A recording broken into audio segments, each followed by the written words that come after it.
मेरा नाम शांति है। मैं गरीब फैमिली से बिलोंग करती हूँ। हम 7 बहनें थे और मैं अपनी बहनों में सबसे बड़ी थी। हमारे घर के हालात बहुत ज़्यादा ख़राब थे। मेरे पिताजी एक मामूली से किसान थे और इस महंगाई के दौर में उनके लिए अपनी 7 बेटियों का खर्च करना बहुत मुश्किल था। हमारा कोई भी भाई नहीं था जो मेरे पिता का सहारा बन सकता। मेरे पिताजी ने कभी भी अपनी बेटियों को बोझ नहीं समझा था। वो हम सब से बहुत प्यार किया करते थे, मगर हम में से किसी एक को भी पढ़ा नहीं सके थे।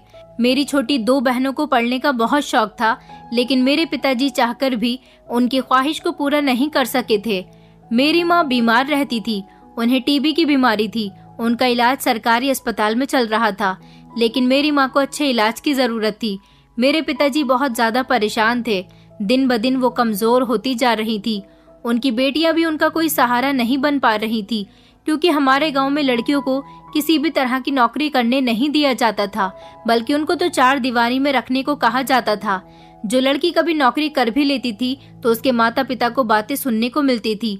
उसके पिता को सारे गांव के बीच गांव वालों के सामने भरी पंचायत में जलील किया जाता था कि तुम अपनी बेटियों के खर्चे पूरे नहीं करते, तभी तो तुम्हारी बेटियां नौकरी करने पर उतर आई है। एक पिता अपनी बेटियों के लिए बहुत कुछ करता है, लेकिन वो कभी नहीं चाहता कि उसकी बेटियों को लेकर कोई उसकी बेइज्जती करे। मेरे पिताजी भी नहीं चाहते थे कि भरे गांव के बीच उनकी बेइज्जती हो। हमारे घर के हालात बहुत खराब थे। मैं सबसे बड़ी थी। घर के सारे कामकाज मैं ही करती थी और मैं अपनी बाकी बहनों में समझदार भी ज्यादा थी। इसलिए मुझे अपने माता पिता और घर के हालात की बहुत ज्यादा फिक्र रहती थी। हम 3 बहनें जवान थीं। मेरी उम्र 27 साल हो चुकी थी। गांव के लोग मेरे माता पिता पर मेरी शादी का दबाव बनाने लगे थे। उनसे कहते थे कि तुम्हारी बड़ी बेटी की उम्र अब 27 साल हो चुकी है, तुम लोग अपनी बेटी की शादी कब करोगे। अब उनको कौन बताता कि शादियां फ्री में तो नहीं होती, और लोग भी इतने अच्छे नहीं होते कि सिर्फ अपने बेटों के लिए दूसरे की बेटी को अपने घर की बहू बनाकर ले जाएं।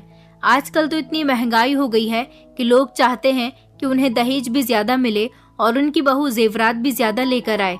मैं बहुत खूबसूरत थी।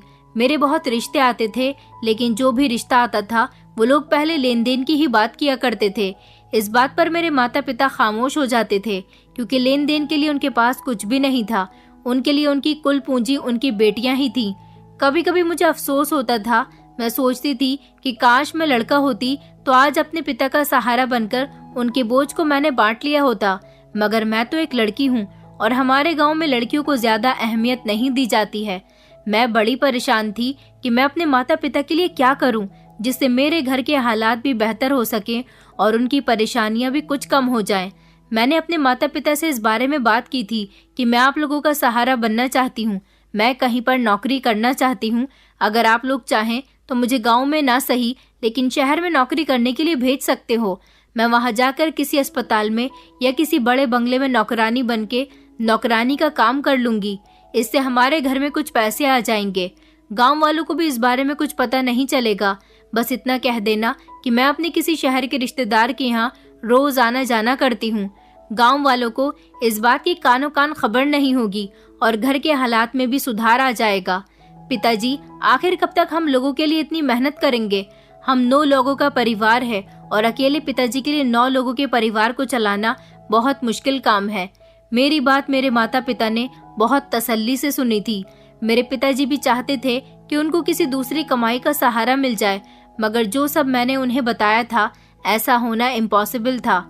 मेरे पिताजी ने मुझे समझाया कि बेटी, तुमने जो कुछ कहा है वो बिल्कुल ठीक है। मुझे गर्व है अपनी बेटी पर जो अपने पिता की इतनी फिक्र करती है, मगर कोई भी बात हमेशा छुपी नहीं रह सकती। कभी न कभी तो गांव वालों को ये बात पता ही चल जाएगी कि तुम शहर में नौकरी करने के लिए जा रही हो, और तुम जानती हो कि बेटियां जब नौकरी करने निकल जाती हैं तो हमारे गांव में उनके माता पिता को किस तरह से जलील किया जाता है। मैं भूखा मरना पसंद करूंगा, मगर गांव वालों के सामने अपनी और अपनी बेटियों की बेइज्जती नहीं करवा सकता। मैं तो बस जल्द से जल्द एक एक करके तुम सब बहनों की शादी कर देना चाहता हूँ। यही मेरा फर्ज है और यही मेरी जिम्मेदारी भी है और यही मेरा कर्तव्य है। मेरी बेटियां मुझे बहुत प्यारी हैं। मैं अपनी बेटियों को मुश्किल में नहीं डालना चाहता। जैसी भी मुश्किल है, जितनी भी मुश्किल है, वह मैं खुद ही देख लूंगा। तुम लोगों को परेशान होने की जरूरत नहीं है। अगर भगवान ने इस दुनिया में हमें भेजा है तो वो इस सब का हल भी जरूर निकालेगा। अपने पिताजी की बात पर तो मैं भी खामोश हो गई थी। मैं कभी भी अपने माता पिता की मर्जी के खिलाफ नहीं गई थी। हम सातों बहनों में से किसी ने भी अपने माता पिता के साथ कभी ऊंची आवाज में बात तक नहीं की थी। हमारे माता पिता ने हमें बहुत अच्छे संस्कार दिए थे। हम बहनें हमेशा अपने माता पिता का कहना मानते थे और सब बहनें एक दूसरे के साथ मिलजुल कर रहते थे। माँ को तो घर में कोई काम भी नहीं करने देते थे। घर के सारे काम हम बहनें ही मिलकर कर लिया करते थे। जैसे ही पिताजी घर आते तो हम उनको खाना दिया करते और उनकी सेवा में लग जाते थे, क्योंकि हम जानते थे कि हमारे पिताजी बहुत थके हुए आए हैं। अपनी बेटियों की सेवा पाने के बाद मेरे पिताजी बहुत खुश होते थे। उनको लगता था कि जितनी अच्छी उनकी बेटियां हैं, शायद उनका बेटा होता तो वो भी उनकी बेटियों की बराबरी नहीं कर पाता। मेरे पिताजी कहते थे कि मेरी बेटियां मेरी सारी थकान दूर कर देती हैं, मेरी इतनी सेवा करती हैं कि मुझे कभी महसूस ही नहीं होता कि मैं घर थक हार कर आया हूँ। हम बहनें बहुत खुश होते थे जब पिताजी हमारी तारीफ किया करते थे। जिंदगी इसी तरह से गुजर रही थी। भगवान से प्रार्थना करने के अलावा हमारे पास और कोई चारा भी नहीं था। हम हमेशा यही सोचते थे कि भगवान ने हमें इस दुनिया में भेजा है तो वो हमारे लिए अन्न का इंतजाम भी कहीं ना कहीं से कर ही देता है।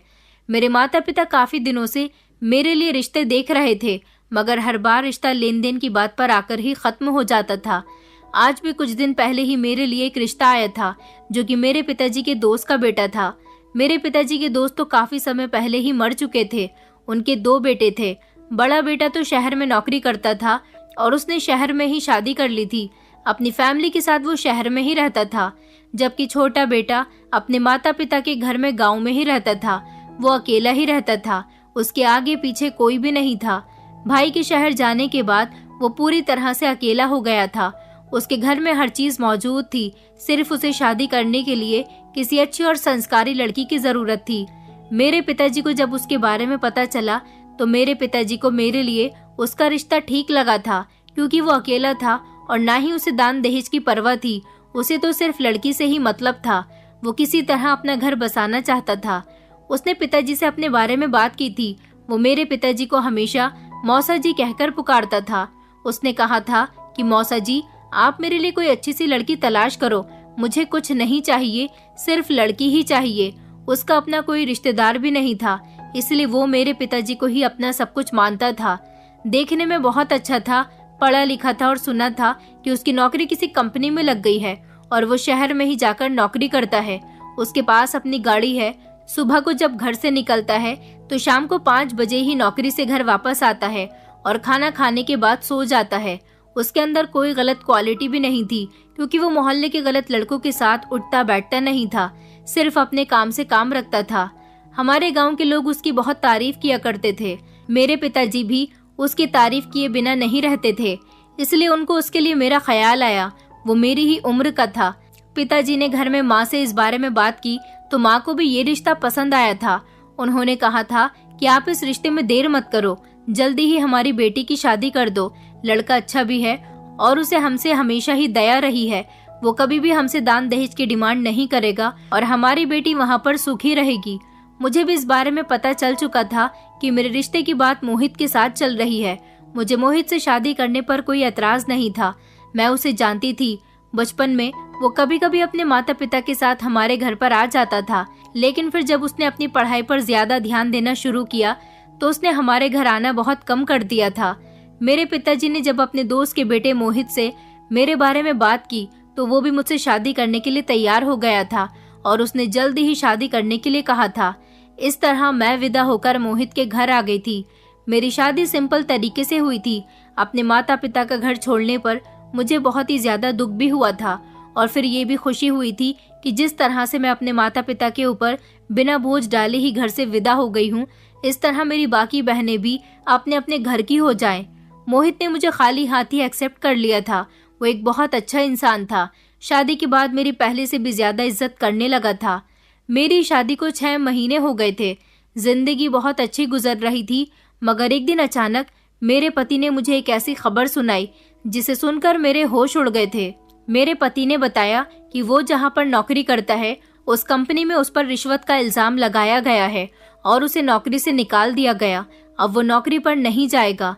मेरा पति जितना भी कमाता था मैं उससे घर में गुजारा कर लिया करती थी, लेकिन मेरे पति की नौकरी चले जाने से मेरे घर के हालात बहुत ज्यादा बिगड़ गए थे। पहले वो जो पैसे लेकर आता था, मैं उससे घर में राशन भरती थी और खाना बना लिया करती थी। घर की सारी जरूरतें उसके लाए हुए पैसों से पूरी हो जाती थी। मगर जब से उसने नौकरी छोड़ी थी, धीरे धीरे मेरे पास जितने भी जुड़े हुए पैसे थे वो भी खत्म हो गए थे और घर का राशन भी खत्म होने लगा था। हमारे घर के हालात दिन ब दिन बिगड़ने लगे थे। इतने ज्यादा बिगड़ गए थे कि घर में खाने के लाले पड़ गए थे। फिर मेरे पति को किसी ने बैंक से लोन लेने के बारे में बताया था। ये होम लोन था जो मेरे पति को बैंक से मकान के कागज गिरवी रखने पर मिलना था। मगर मेरे पति ने बताया था कि वो जिस बैंक से होम लोन लेना चाहते हैं वहीं पर उनका एक दोस्त बैंक में काम करता है। उसे सिर्फ मकान के पेपर्स चाहिए थे, ज्यादा फॉर्मेलिटी भी पूरी करने की जरूरत नहीं पड़ेगी और ना ही किसी गारंटर की जरूरत होगी। और मेरे पति के लिए होम लोन पर ब्याज भी बहुत कम होगा। बस उसका कहना था कि जिस जरूरत के लिए तुम्हें पैसे लेने होंगे उसी जरूरत को पूरा होने के बाद तुम्हें पैसे वापस भी करने पड़ेंगे और लोन की EMI भी हर महीने टाइम पर भरनी होगी। मेरे पति ने भी अपने दोस्त से कांटेक्ट किया और मकान के कागज उसे देकर उससे होम लोन करवा लिया। हमारे घर के हालात इन पैसों से काफी हद तक बेहतर हो चुके थे। मेरा पति दिन रात नौकरी की तलाश में मारा मारा फिर रहा था, लेकिन फिर भी उसे कहीं नौकरी नहीं मिल रही थी। रिश्वतखोरी के इल्जाम की वजह से उसकी पहचान इतनी खराब हो चुकी थी कि गांव वालों को भी उसके नौकरी पर न जाने की वजह पता चल गई थी और कोई उसे गांव तक में काम देने के लिए तैयार नहीं था। मेरा पति काफी पढ़ा लिखा था, इसी वजह से वो शहर में जाकर एक अच्छी नौकरी कर रहा था, लेकिन अब कहीं से भी नौकरी की कोई जुगाड़ नहीं बन पा रही थी। ऐसे में मेरे पति ने लोन लिया था, वो भी लगभग 4-5 महीने के अंदर ही खत्म हो चुका था। मेरा पति फिर से परेशान रहने लगा और घर के हालात फिर से पहले की तरह हो गए थे। मेरे पति को भी अभी तक कहीं पर भी नौकरी नहीं मिली थी। मेरे पति ने दोबारा अपने उसी दोस्त से बात की जिसने अपनी ही बैंक में उसका होम लोन करवाया था। मेरे पति ने जो होम लोन लिया था उसके पैसे मेरे पति को पूरे 1.5 साल तक देने थे, मगर अभी तो सिर्फ 4 महीने ही गुजरे थे और मेरे पति ने उसकी मुश्किल से 2 EMI ही भरी थी। अभी तक तो बैंक की तरफ से पैसे देने के लिए कोई फोन कॉल नहीं आया था, लेकिन फिर जब मेरे पति ने 1-2 महीने बाद दोबारा से लोन लेने के लिए तो फिर से उनके दोस्त ने उसे लोन दिलवा दिया और उस लोन की रकम भी इस 1.5 साल के टाइम में डाल दी गई, जिसे मेरे पति को 1.5 साल के अंदर अंदर ही वापस करना था। अब मेरे पति का कर्जा और ज्यादा बढ़ गया था और वो परेशान रहने लगा था। इस दौरान जब मैं अपने मायके जाती थी तो मैंने भी अपने घर वालों को ये नहीं बताया था कि मेरे पति ने होम लोन लिया हुआ है। उनको सिर्फ इतना पता था कि मेरे पति की नौकरी नहीं है। मेरी माँ मुझे परेशान देखती थी तो मुझे तसल्ली देती थी कि सब कुछ ठीक हो जाएगा, लेकिन कुछ भी ठीक नहीं हो रहा था। कर्ज की रकम की वजह से फिलहाल हमारा घर तो चलने लगा था, मुश्किल से ही सही मगर गुजर बसर हो रहा था। इस बार मेरे पति ने 3 लाख रुपए का लोन लिया था और इससे पहले वो 4 लाख का लोन ले चुका था और इसी वजह से हमने बहुत सोच समझकर इन पैसों का इस्तेमाल किया था और लगभग 4 महीने तक हमने इन 3 लाख रुपए से ही गुजारा किया था। लेकिन फिर पूरे 4 महीने बाद वो 3 लाख भी खत्म हो चुके थे। मेरे पति को भी अभी तक कोई नौकरी नहीं मिली थी, जबकि अब तो कर्ज लेने के लिए भी कुछ नहीं बचा था। मेरे पति के पास जैसे ही पैसे खत्म हो जाते थे तो वो EMI भरना बंद कर दिया करते थे और अब उस रकम पर ब्याज भी लगना शुरू हो गया था। इसलिए मेरे पति के दोस्त का भरोसा मेरे पति से उठ चुका था। वो इससे आगे उसको लोन नहीं दिलवा सकते थे। मेरा पति दिन ब दिन बहुत परेशान रहने लगा। उसने किसी अच्छी नौकरी के बजाय थोड़ी सी सब्जियां खरीदकर ठेले पर सब्जियां बेचना शुरू कर दिया, ताकि कम से कम घर का थोड़ा बहुत ही सही मगर गुजारा तो हो सके। देखते ही देखते 1.5 साल गुजर चुका था। मेरा पति छोटे मोटे काम करके थोड़े बहुत पैसे लाता था और मुश्किल से हम 2 वक्त का खाना खाते थे। इसी दौरान मैंने एक बेटी को जन्म दिया। अब घर के खर्चे और ज्यादा बढ़ चुके थे, क्योंकि पहले हम 2 पति पत्नी थे, लेकिन अब एक छोटी सी जान भी आ चुकी थी। मेरा पति बेटी की वजह से दिन रात मेहनत करने लगा। वो मेरी बेटी से बहुत प्यार करता था। इस सब के दौरान वो लोन के बारे में तो बिल्कुल ही भूल चुका था। एक दिन अचानक से बैंक के कुछ लोग हमारे घर आ गए। 4-5 अनजान मर्दों को एक साथ अपने घर में देखकर मैं बहुत घबरा गई थी। मैं इन लोगों को नहीं जानती थी। इनमें से एक मेरे पति का दोस्त भी था जिसने उनको लोन दिलवाया था। मैंने उसको भी कभी नहीं देखा था। मैंने अपने पति के थ्रू उसके दोस्त के बारे में सिर्फ सुना था कि ये उसका वही दोस्त है जिसने उसको लोन दिलवाया था। उस समय मेरा पति घर पर मौजूद नहीं था। वो घर के दरवाजे पर खड़ा हुआ घर के अंदर आने की कोशिश कर रहा था। इससे पहले वो घर के अंदर कदम रखता, मेरा पति अचानक ही आ गया। मैंने सुकून की सांस ली और फौरन ही अपनी बेटी को लेकर कमरे के अंदर चली गई। मेरे पति ने जैसे ही अपने दोस्त और उसके साथ खड़े हुए बैंक के 3-4 आदमियों को देखा तो वो डर गया, क्योंकि उसने सुन रखा था कि बैंक की EMI टाइम पर जमा ना करने पर बैंक के लोग पुलिस को बाद में भेजते हैं। पहले 2-3 बंदे डराने धमकाने और मारने पीटने के लिए भेज देते हैं। ये बात तो सब लोग अच्छी तरह से जानते थे कि बैंक से लोन लेना कोई आसान बात नहीं होती, और वैसे भी मेरे पति ने बैंक से लोन अपने मकान की कागज गिरवी रख कर लिया था। ये लोग किसी भी तरह हमसे हमारा ये घर छीन सकते थे। इस घर के अलावा मेरे पति के पास और था ही क्या। अगर उन्हें उनके पैसे सही टाइम पर दे दिए जाएं तो हमारा घर बच सकता था और ना ही वो लोग हमें कोई नुकसान पहुंचाएंगे। लेकिन अगर उन्हें पैसे सही टाइम पर नहीं दिए गए तो वो लोग हमसे हमारा घर तो छीन ही लेंगे, बल्कि पूरे गांव में हमारी बेइज्जती भी हो जाएगी। मेरे पति के दोस्त ने EMI भरने के लिए कहा तो मेरे पति ने मुश्किल से ही सही मगर उसे साफ साफ बता दिया कि उसके पास पैसे नहीं हैं और पहले से ही उसका गुजारा बहुत मुश्किल से चल रहा है। मेरे पति ने अपने दोस्त को समझाने की बहुत कोशिश की थी कि वो उस पर दया करे, क्योंकि अब उसके पास एक छोटी सी बेटी भी है और महंगाई के दौर में गुजारा करना बहुत मुश्किल हो रहा है। लेकिन बैंक के लोगों को तो इन सब बातों से कोई फर्क ही नहीं पड़ता था। उन्हें तो सिर्फ और सिर्फ लोन के पैसों से मतलब था। मेरे पति का दोस्त उन्हें 2 महीने का टाइम और दे गया था और उसने कहा कि अगर 2 महीने के अंदर अंदर तुमने पैसे नहीं दिए तो तुम्हारा घर खाली करवा लिया जाएगा और तुम्हारे सामान को भी घर से बाहर फेंक दिया जाएगा। मेरे पति के दोस्त ने कहा कि मैंने तुम्हें अपनी जिम्मेदारी पर बैंक से लोन दिलवाया था कि तुम एक ईमानदार इंसान हो, बैंक की EMI ईमानदारी से भरते रहोगे। यही वजह थी कि मैं तुम्हारा गारंटर बन गया था। मैंने बैंक वालों से तुम्हारे बारे में बात की थी, मगर तुमने तो मेरी नाक कटवा दी। अब मैं आगे तुम्हें और समय नहीं दे सकता। सिर्फ 2 महीने का ही टाइम है। तुम्हें जो भी करना है वो इस टाइम पर ही करना है। ये कहकर वो लोग हमारे घर से जा चुके थे, मगर मेरा पति एक नई मुसीबत में फंस चुका था। हमें कुछ समझ नहीं आ रहा था कि आखिर हमें क्या करना चाहिए। मेरे पति ने मुझसे पूछा कि तुम्हारे पास कोई कीमती चीज पड़ी है जिसे बेचकर थोड़े बहुत पैसों का इंतजाम हो सके। मैंने अपने पति को बताया, मेरे पास ऐसी कोई कीमती चीज तो नहीं है, मगर एक छोटी सी नाक की नथ है जो मुश्किल से 7-8 हजार की होगी। ये नथ मुझे मेरे बचपन में मेरी नानी जी ने तोहफे में दी थी। उस समय सोने की ज्यादा कीमत नहीं होती थी। इस बढ़ती हुई महंगाई में सोने की कीमत भी ज्यादा है, इसीलिए ये इस समय 7-8 हजार की हो सकती है। लेकिन 7-8 हजार से तो कुछ भी नहीं हो सकता था, जबकि मेरे पति के ऊपर बैंक का लगभग 4 लाख रुपए का कर्ज था। वो कुछ EMI जमा कर चुका था, जिसकी वजह से वो 1-1.5 लाख रुपया बैंक को दे चुका था। मेरे पति ने कहा कि तुम टेंशन मत लो, मैं कुछ न कुछ करता हूँ। वो ये कहकर घर से निकल गया और मैं सारा दिन उसका इंतजार करती रही। मेरी बेटी भी भूख से रो रही थी।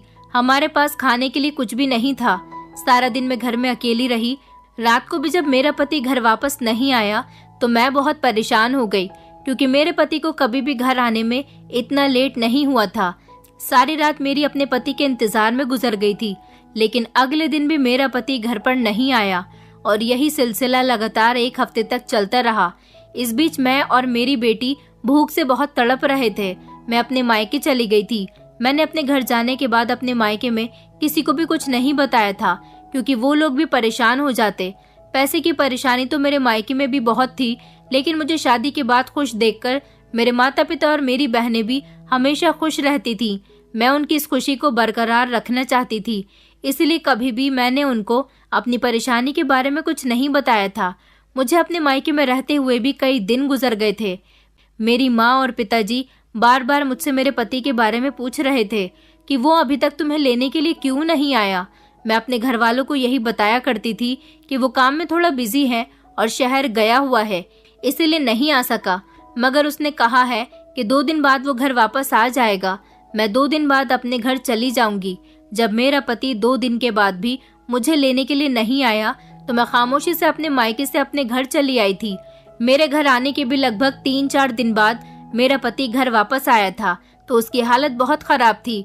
मैं फौरन उसकी तरफ बढ़ी और उससे पूछने लगी कि वो इतने दिनों से कहाँ पर था। तो वो मेरी बात सुनकर रोने लगा और कहने लगा कि मैं पैसों का इंतजाम करने के लिए गया था। हर जगह नौकरी तलाश की, ना तो मुझे कहीं पर नौकरी मिली और ना ही पैसों का इंतजाम हो पाया है। 2 महीने पूरे होने वाले थे। मेरा पति और मैं बहुत ज्यादा परेशान थे। मेरा पति कह रहा था कि मैं अब क्या करूं, 2 महीने भी पूरे होने वाले हैं। अगर मैंने पैसे वापस नहीं किए तो बैंक वाले हमारा घर खाली करवा लेंगे। ये घर मेरे पति के माता पिता की आखिरी निशानी था। उसके पिता ने इस घर को बहुत मेहनत से बनाया था। वो इस घर को अपने हाथ से नहीं जाने देना चाहता था, इसीलिए वो बहुत परेशान हो रहा था और बैंक के लोगों से डर भी रहा था। मुझे अपने पति की हालत पर तरस आने लगा, लेकिन मैं भी उसके लिए कुछ नहीं कर सकती थी। मैं तो खुद गरीब माता पिता की बेटी थी। मेरे माता पिता के पास तो खुद मुश्किल से 2 वक्त की रोटी खाने के पैसे नहीं थे और ऊपर से अभी उनके सर पर 6 बेटियों का भी साथ था। भला मैं उनसे कैसे पैसे मांग सकती थी। मेरा कोई ऐसा रिश्तेदार भी नहीं था जिससे मैं पैसों की डिमांड कर देती और वो फौरन ही मुझे पैसे निकाल कर दे देते। मैंने अपने पति को तसल्ली दी और उसे समझाया कि भगवान पर भरोसा रखो, वो हमें इस मुसीबत से जरूर निकाल देगा और तुम्हारा घर भी कभी बैंक वालों के हवाले नहीं होगा। देखते ही देखते 2 महीने भी पूरे हो चुके थे। आखिरकार वो दिन भी आ गया जिस दिन मेरे पति को पैसे वापस करने थे। मेरे पति के पास पैसे तो थे नहीं, इस वजह से उसका बैंक वाला दोस्त बैंक के कुछ लोगों को और पुलिस वालों को अपने साथ लेकर घर खाली करवाने के लिए आ गया था। उसने अचानक से हमारे घर का दरवाजा तोड़ दिया। मैं और मेरी छोटी सी बेटी, हम दोनों ही बुरी तरह से डर चुके थे, जबकि मेरा पति भी डरा हुआ था। बैंक के लोग अंदर आए और आते ही पुलिस वालों ने मेरे पति का गिरेबान पकड़ लिया और उससे पैसों की डिमांड करने लगे। उन्होंने कहा कि अगर तुम्हारे पास पैसे नहीं हैं तो खामोशी से इस घर को खाली कर दो। मैं अपने पति को बचाने के लिए आगे आई तो मेरे पति ने मुझे हाथ के इशारे से मेरी जगह पर ही रोक दिया था। मेरी बेटी तो कमरे के अंदर मौजूद थी। पुलिस वाले ने मेरे पति का कॉलर छोड़ दिया। मेरे पति ने उसे तसल्ली से बैठकर बात करने के लिए कहा था। मेरा पति सारे लोगों को लेकर दूसरे कमरे में चला गया था और उसने मुझे कमरे के अंदर जाने का इशारा किया था। मैं बहुत ज्यादा घबरा गई थी, लेकिन फिर खुद को समझाते हुए कमरे के अंदर अपनी बेटी के पास आकर बैठ गई। मन ही मन में भगवान को प्रार्थना कर रही थी कि ये लोग मेरे पति के साथ किसी तरह का गलत बिहेव न करें। उन लोगों को आपस में बातें करते हुए लगभग आधा घंटा हो गया था। जब अचानक सब लोग कमरे से बाहर आए तो मैं भी उन लोगों की बातें करने की आवाज सुनकर अपने कमरे से बाहर आ गई थी। मैंने देखा कि सारे ही लोग बहुत शांत लग रहे थे। मेरा पति भी मुझे कुछ तसल्लीमंद लगा। वो लोग हमारे घर से बिना कोई शोर शराबा किए जाने लगे थे। मैं यह सब कुछ देखकर बहुत हैरान हुई थी, क्योंकि वो लोग बहुत गुस्से में घर के अंदर दाखिल हुए थे और इस तरह उन लोगों को घर से शांत निकलते हुए देखकर मेरा हैरान होना तो बनता था। मेरा पति घर का दरवाजा बंद करके जैसे ही कमरे में आया तो मैंने उससे पूछा कि आखिर तुम लोगों के बीच क्या बात हुई है, तुमने उनसे क्या बात की है जो वो लोग इतने शांत तरीके से यहाँ से चले गए। मेरा पति कहने लगा कि मैंने उनसे 2 दिन की मोहलत और मांगी है, मैं उनको 2 दिन बाद पैसे वापस लौटा दूंगा। मैंने अपने पति से कहा, उन लोगों ने तुम्हें 2 महीने का टाइम दिया था, तब तुमसे पैसे नहीं दिए गए तो फिर अब 2 दिन में पैसों का इंतजाम तुम कहाँ से करोगे। मेरा पति कहने लगा, वो लोग मुझ पर भरोसा नहीं कर रहे थे, मैंने उनको बड़ी मुश्किल से भरोसा दिलाया है कि वो मेरी बात का यकीन करें। मैं उनको 2 दिन बाद पैसे पक्का वापस लौटा दूंगा। दरअसल मेरे शहर में भैया रहते हैं, मैं कल शहर जाऊंगा और अपने भैया से पैसे लेकर वापस आ जाऊंगा। मैंने अपने पति से कहा, अगर ऐसी ही बात थी तो तुमने ये सब पहले क्यों नहीं किया। मेरा पति कहने लगा, मेरे भैया अपने परिवार के साथ बिजी रहते हैं, मैं उनसे मदद मांगना तो नहीं चाहता था, मगर अब पानी सर के ऊपर से निकल गया है, इसलिए मुझे उनकी मदद लेनी ही पड़ेगी। मैंने अपने पति से कहा, तो ठीक है, तुम कल शहर चले जाना और लोन के सारे पैसे बैंक वालों को वापस कर देना। मेरे पति ने हाँ करते हुए सर हिला दिया था। मैं अपनी बेटी को कमरे में सुला रही थी, तभी मेरा पति अपने हाथ में चाय के 2 कप लेकर आया। हम दोनों इतने ज्यादा परेशान थे कि हमने खाना भी नहीं खाया था। चाय का 1 कप मेरे पति ने मेरे हाथ में पीने के लिए दे दिया। मैंने अपने पति से कहा कि आपको चाय बनाने की क्या जरूरत थी, आप मुझे बता देते, मैं चाय बना लाती। मेरा पति कहने लगा कि नहीं नहीं, आज तुम बहुत परेशान लग रही थी, इसलिए मैं तुम्हें डिस्टर्ब नहीं करना चाहता था। मैं जानता हूँ मेरी तरह तुम्हें भी भूख लग रही होगी, खाने को तो पैसे नहीं हैं, मगर चाय पीकर ही गुजारा कर लो। मेरा पति ये बात कहते हुए बहुत शर्मिंदगी महसूस कर रहा था। मैंने अपने पति को तसल्ली देते हुए कहा कि सब कुछ ठीक हो जाएगा, तुम्हें टेंशन लेने की जरूरत नहीं है, मैं तुम्हारे साथ हूँ। मेरा पति कहने लगा, मुझे इस बात का यकीन है कि तुम मेरे साथ हो और तुमने मुझे बहुत तसल्ली दी है। मेरे पति ने फिर मुझे चाय पीने के लिए कहा। मेरी बेटी तो सो चुकी थी। चाय पीने के बाद मुझे भी अचानक तेज की नींद आने लगी थी। मेरा दिमाग चारों तरफ चकराने लगा था। बस मन कर रहा था कि मैं आंखें बंद करके गहरी नींद में सो जाऊं। अभी ज्यादा समय नहीं हुआ था। हम दोनों पति पत्नी रात के 11 बजे तक ही सोते थे, लेकिन आज ना जाने क्यों मुझे रात के 9 बजे ही इतनी गहरी नींद आ रही थी कि मैं चाय का कप रखते ही बिस्तर पर लेटकर सो गई थी। लेकिन अगले दिन जब मेरी आंख खुली तो मेरे होश उड़ गए थे, क्योंकि मैं अपने घर में नहीं किसी और के घर में मौजूद थी। ये कालीशान कमरा था और यहाँ पर जरूरत का हर सामान मौजूद था। ये कमरा किसी अमीर इंसान का कमरा लग रहा था। मेरी समझ नहीं आ रहा था कि आखिर ये मैं कहाँ आ गई हूँ। मैं इस कमरे को देखकर घबराने लगी थी और इधर उधर नजर दौड़ाकर इस कमरे को पहचानने की कोशिश कर रही थी। मुझे अच्छी तरह से याद था कि मैं कल रात अपने कमरे में सोई थी, तो फिर मैं यहाँ कैसे और क्यों आ गई थी? ये किसका घर है? मेरी कुछ समझ में नहीं आ रहा था। फिर अचानक कमरे का दरवाजा खुला और कमरे के अंदर एक आदमी आया था। इस आदमी को देखकर मैं घबरा गई थी। मेरा कभी भी किसी अनजान मर्द के साथ अकेले कमरे में सामना नहीं हुआ था। मैंने इस आदमी से घबराते हुए कहा कि तुम कौन हो और मुझे यहाँ पर कौन लेकर आया है? यह आदमी धीरे धीरे मेरे करीब आने की कोशिश कर रहा था और मेरे साथ गंदी गंदी हरकतें कर रहा था। मैं इससे डर रही थी और इसे खुद से दूर कर रही थी, मगर इस आदमी ने मेरी एक न सुनी और मुझे कहीं का नहीं छोड़ा। इसने मेरी इज्जत को तार तार कर दिया था। मैं चीखती रही, चिल्लाती रही, मगर मेरी मदद के लिए कोई नहीं आया। मेरे होश उड़ गए थे कि इस इंसान ने मेरे साथ ऐसा क्यों किया और क्या यहाँ पर मेरी मदद के लिए कोई नहीं है। जब इस आदमी ने अपनी हवस मेरे साथ पूरी कर ली तो मैं तड़प तड़प कर रो रही थी। मेरे साथ जो कुछ हुआ था उसका अंदाजा मुझे बिल्कुल भी नहीं था। मैंने इस आदमी से सवाल किया कि तुम कौन हो और मुझे यहाँ पर क्यों लाया गया है? तुमने मेरे साथ ये सब कुछ क्यों किया? तो वो मेरी बात सुनकर जोर जोर से हंसने लगा। उसने मुझे बताया कि मैं तुम्हारे पति का बड़ा भाई हूँ और तुम अपने गांव में नहीं बल्कि शहर में हो। यहाँ तुम्हारी मदद के लिए कोई भी नहीं आएगा। उसकी बात सुनकर मेरा दिमाग घूम गया था कि अगर ये मेरे पति का भाई है तो फिर मेरा पति कहाँ है? मैंने उससे सवाल किया तो वो कहने लगा कि तुम्हारा पति ही तो तुम्हें यहाँ पर छोड़कर गया है। उसकी बात सुनकर अचानक मेरे होश उड़ गए थे। मैंने कहा, आप ये क्या कह रहे हो? मेरा पति मुझे यहाँ कैसे छोड़कर जा सकता है? बल्कि रात को तो मैं अपने घर पर सोई थी। मेरे सवालों पर तो वो बार बार शैतानी हंसी हंस रहा था। फिर मुझे उसने एक ऐसी सच्चाई बताई जिसने मेरे होश उड़ा दिए थे। उसने बताया कि तुम मेरे छोटे भाई की बात कर रही हो, जो एक नंबर का निकम्मा और हरामखोर इंसान है। मेरा भाई कोई नौकरी वोकरी नहीं करता। कुछ सालों पहले मैं गांव में अपना घर और छोटे भाई को गांव में ही छोड़कर यहाँ शहर में नौकरी करने के लिए आ गया था। दरअसल मैं लड़कियों को खरीदने और बेचने का व्यापार करता हूँ, लेकिन इससे पहले मैं माल को खुद चेक करता हूँ। तुम्हारे पति को मैंने ऑफर दिया था कि अगर वो अपनी पत्नी को मेरे हवाले कर देगा तो मैं उसे 10 लाख रुपए दूंगा। तुम्हारे पति पर कर्जा बहुत बढ़ गया है। उसने मुझे कल फोन करके बताया था कि उसे किसी भी तरह से अपना घर छुड़वाना है और वो कर्ज में बुरी तरह से डूब गया है। इससे उसकी जान को भी खतरा हो सकता है। तुम्हारा पति शुरू से ही हरामखोर रहा है। उसने कभी मेहनत मजदूरी करने की कोशिश भी नहीं की। अकेला रहा है, इसलिए मेरे पैसे पर पला बड़ा है। मैंने उससे कहा था कि अगर घर पर कर्ज कर ही लिया है तो फिर घर को बेच दो, लेकिन वो घर को नहीं बेच सकता था, क्योंकि अगर घर बिक जाता तो फिर वो कहाँ रहता। मैंने तो उसे शहर में अपने पास रखने से साफ इनकार कर दिया था।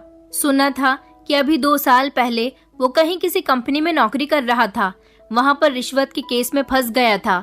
मेरे पास आना चाहता था, मगर मैंने उसे साफ इनकार कर दिया था कि मेरे पास हरामखोर इंसान के लिए कोई जगह नहीं है। इतना ही बहुत है कि मैं तुम्हें थोड़े बहुत पैसे दे देता हूँ। फिर तुम्हारे पति ने मुझे बताया कि उसने शादी कर ली है और उसके पास एक बेटी भी है और वो तुम दोनों की खातिर इस घर को नहीं बेच सकता। मैंने अपने छोटे भाई से कह दिया था कि अगर तुम्हें पैसे चाहिए तो तुम्हारे लिए एक ऑफर है। तुम 24 घंटे के लिए अपनी पत्नी को मेरे पास भेज दो और इसके बदले मैं तुम्हें इतने पैसे दूंगा कि तुम्हारा कर्ज भी चुकता हो जाएगा और तुम काफी समय तक इन पैसों को बाद में भी इस्तेमाल कर सकते हो। वो मेरी बात सुनकर गुस्सा तो हुआ था, मगर वो शुरू से ही खुददार इंसान नहीं है। जज्बात में बह गया था, इसलिए मुझ पर गुस्सा करने लगा। फिर उसे समझ आया कि अपनी पत्नी को मेरे हाथ 24 घंटे के लिए बेचने पर उसको कितना ज्यादा फायदा हो सकता है। वो डर रहा था कि अगर इस बारे में तुम्हें पता चल गया तो तुम्हारा क्या रिएक्शन होगा और वो तुम्हें यहाँ तक कैसे लाएगा। फिर मैंने उसे पूरा प्लान समझाया।